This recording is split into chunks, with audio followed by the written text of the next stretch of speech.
You may Yan continue. ang witness. Salamat po, Mr. Chair. Mr. Gutesa, kanina ako'y nagpapaliwanag para ipakilala kita. Narinig mo yung aking sinabi. Yes, Your Pwede Honor. mo bang i-confirm na kung ano yung sinabi ko ay yun nangyari kahapon? I confirm, Your Honor. Salamat po. At ngayon po ay hawak ko nga ang inyong sinumpaang salaysay na nung draft ito ay binasa ko. Ganun din nga po at wala namang pagbabago. At gusto ko lamang pong sabihin ninyo na mayroong pirma sa ibabaw ng pangalang Orly Regala Gutesa. Kayo po ba ang nagpirma nito? I confirm, Your Honor.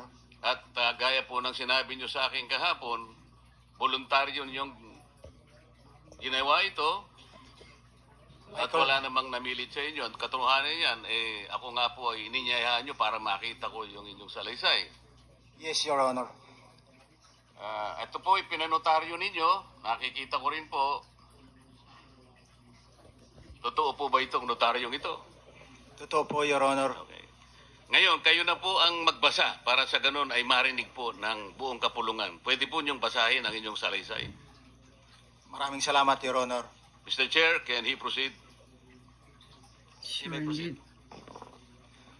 Ako po'y nagpapasalamat sa pagkakataong ito. Sa Senate Blue Ribbon Committee, Senador Ping Lacson, sir. At sa iba pang member na nandito po. Ako po si Orly Gutesa, may asawa, nasa tamang edad, Pilipino. Makatapos makapanumpa na ngayon sa umiiral na batas ay nagsasaad at naglalahad ng gaya ng mga sumusunod. Ako po ay lumabas upang magsalita sa isyu na ito. Bilang isang dating sundalo, inaalay ko ang aking buhay para sa ating bansa. Sundalo pala siya. Sa pagkakataong ito, nagdesisyon akong magsalita at maglabas dahil ayokong maging masama ang kinabukasan ng aking mga anak, apo ko sa darating na panahon. Nakaka-touch naman. Ayoko pong naririnig ko at napapanood ko sa pagdinig ng Blue Ribbon Committee. At ngayon ko po napagdugtong-dugtong yung naging partisipasyon ko po sa anomalya at korupsyon na ginawa at lumalabas sa hearing na ito.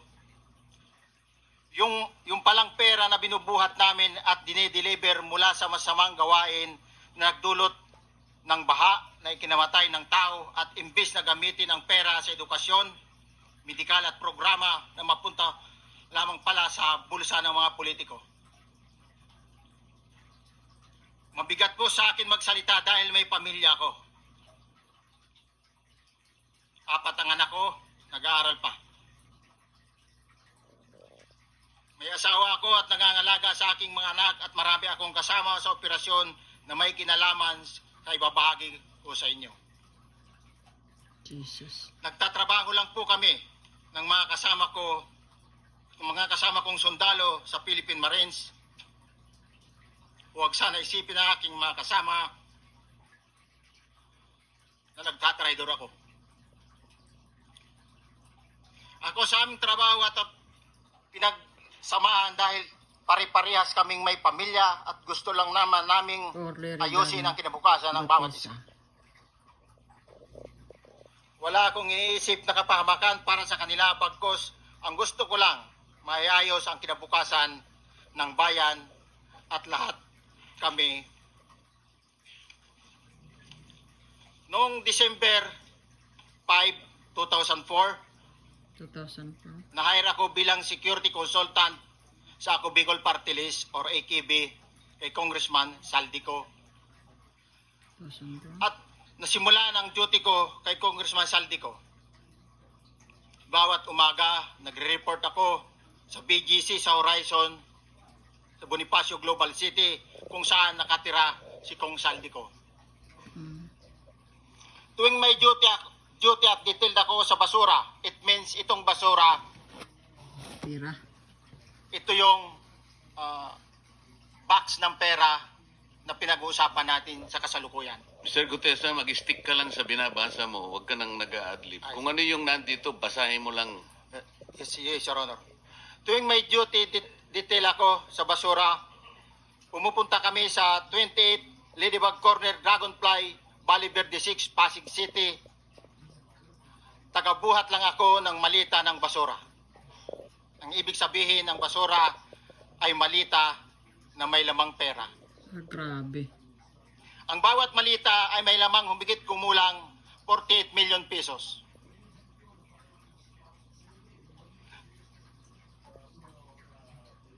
Ang bawat malita ay may push-it na nakadikit na nakasaad kung magkano ang laman ng bawat malita.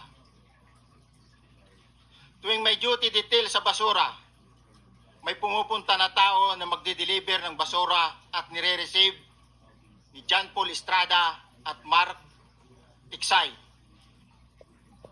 Ang mga executive assistant ni Congressman Saldico at sila ang mga detailed sa mga ganyang activities. Ang mga nangyayari kapag duty kami sa basura, kalimitang dinadala sa bahay ni Congressman Saldico sa Valle Verde 6 at tinatanggap naman ni Mark at ni Paul. Pagkatapos naming may baba ang nasabing basura, ipinapasok sa bahay ni Congressman Saldico sa Valle Verde 6 at binibilang ni Mark at ni Paul. Alam ko na ang laman ng malita ay pera sapagkat nakita ko si Paul na binuksan ang malita at inilabas ang laman para bilangin. Holy smoke. Ang isang ehemplo na nagdala ng pera ay si Congressman Eric Yap ng AXIS Party List.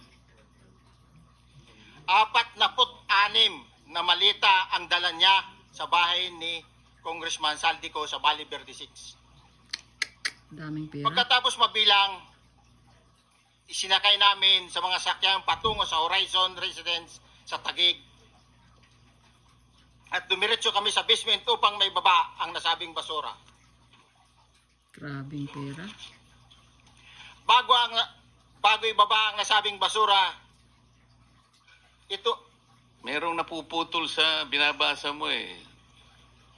Huwag kang magmadali. Huwag kang magmadali. naputol na, Ulitin mo yung paragraph 20.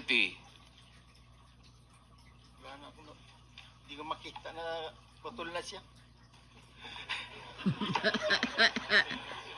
Ikat na